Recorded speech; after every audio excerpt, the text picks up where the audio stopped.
Okay, Steph, another category when you're about to pass your pop. So I got news for you, Steph. If I was a longtime starter, played 33 minutes a game, and allowed to shoot threes anywhere I wanted to and as many as I wanted during the game, you'd probably still pass me in half the time. Proud of you. Now get back to work. So even Dell with the words of encouragement for Steph, you see a sloppy turnover early, and Dario Saric was kind of the man in Oakland last night. Now, Jahlil Okafor had a big first quarter. He kind of ate Zaza's lunch, man. And you can see the skill set, the one-on-one post game. It'll be interesting to see where he goes. I think Memphis may target him as a Zach Randolph replacement.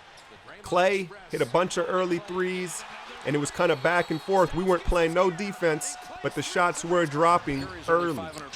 And then take a look at McCall with this nice little bounce pass. You don't ever pass on the same level vertically. It's a rule of thumb, and somehow he slips it in here. You see how they're almost, well, you can see the separation there, but the verticality of that pass is a difficult one, running full speed. McCall with the nice dish. And then Zaza, how long does it take for him to get ready and go? And there was a little scary moment here. You see him grab the shoulder. He takes the hard foul from Gerald Henderson. Za did not play much and, frankly, didn't play well. It was just their length really bothered him. And look at Stauskas all the way to the rim. He's slowly become an NBA player. Philly's got a lot of guys playing for their NBA careers. McConnell, and then that's just breaking down penetration. Steph, again, was miserable defensively, and that's where they attacked in the first half. McCaw, early off the curl, not used to playing that position. And this was really the theme of the night. Look at Za, doesn't rub Sarge or switch and leaves him backdoor cut. Draymond very frustrated, several times kind of yelled out in exasperation of frustration of the lack of communication defensively was troubling all night long. And then out of a timeout, turnover, moving screen from McAdoo, and that's been a disturbing trend, turning the ball over right out of timeouts. And then look at him not reading the scouting report. Yes, Sarge can hit that. He's got that coach swagger, man, and he's going to be the man moving forward for Philly. Draymond, nice jump in the passing lanes and the outlet pass. Iguodala's got that young bounce. I've been saying it for a couple games now, finishing everything above the rim. But look at this again. McAdoo getting lost, no communication. Up, gives him the little show and go, and the man has the full package. This time hits him with the floater. And then look at, when have you ever seen Steph try to finish that? Way out of position, then look at the effort getting back. There is none. TLC finishing right hand on the left side and another timeout from Kerr. He had to take 2 timeouts within like a 2-minute span, and it was ugly. And again, no one talking. You watch them go to the bench, no one talking to each other, and the lack of communication was killing them defensively. And then look at this, the Red Sea parts. McAdoo wants no part of any kind of hard foul, and if he's not going to be a rim protector, get him out of the game. Look at this. Little touch foul. Look at the young boy stare down McAdoo. Grrr, right? So we're getting bullied by some no-name Phillies. And then Draymond takes things into his own hand. Off the dribble in no man's land. That's not his typical game. Here we go, early fourth quarter, the high pick and roll, and Steph starts feeling it. So, you know, this game, they smelt of some desperation. David West came in the fourth quarter and gave us big minutes. He got eaten alive in the first half against Okafor, and he adjusted his game. OG West, and then Steph dancing. This is pretty. This is when you start to think, okay, maybe we got a chance now. Cuts it to 4, and Steph somewhat fighting. Look at him. Don't throw the mouth guard, Steph. Don't throw the mouth guard. But look at this defensive sequence from David West. The strip, and then he doesn't want to get bullied on the glass, so he just tips it out and gets us moving.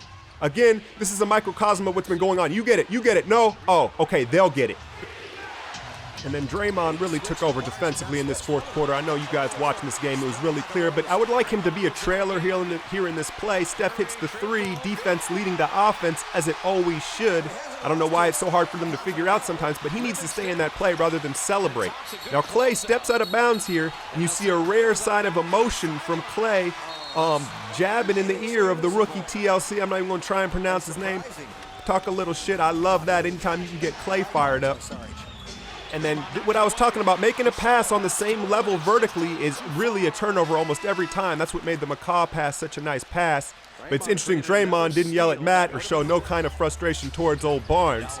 And then Steph in the corner, 3:45 left, hits the 3 to take the lead. And then look at his defense. His offense leads to his defense, when sometimes he's going to have to learn to let his defense lead to his offense. Now look at him moving his feet. He's engaged defensively, but only after he hit a couple threes. So here we go, about 2.5 left. And again, Barnes isn't a shooter, but he's a big shot maker. And he hits the big three to give us a little bit of a cushion. And so this was great defense, but this kid, Dario Saric, man, he is really going to be the future for this team. Let's face it, Embiid has Odinitis. Embiid will never be healthy, and this is going to be their future, and he's got the full package offensively. So he answers. Now, I'm not a big fan of this play. It worked out for us, but you're going to see Draymond almost Chris Paul himself. Look at him grab the knee. He overflops, and it's just an ugly basketball play, but it got us the free throws. Then the big block. This is my favorite play of the game. Look at Klay look back. You like that, McConnell? You like that? So Draymond letting everybody hear about it, and shout out to their coach for this tank lob pass. The tank pass inbounds, and then what happens here is Barnes thinks he's going to feel contact, and he doesn't. He botches the layup. Timeout Philly. And those of you that watch the Warriors telecast know Bob Fitzgerald loves the concept of fouling up 3 under 10 seconds. So he gets the opportunity, and we sneak out of Oracle with a win.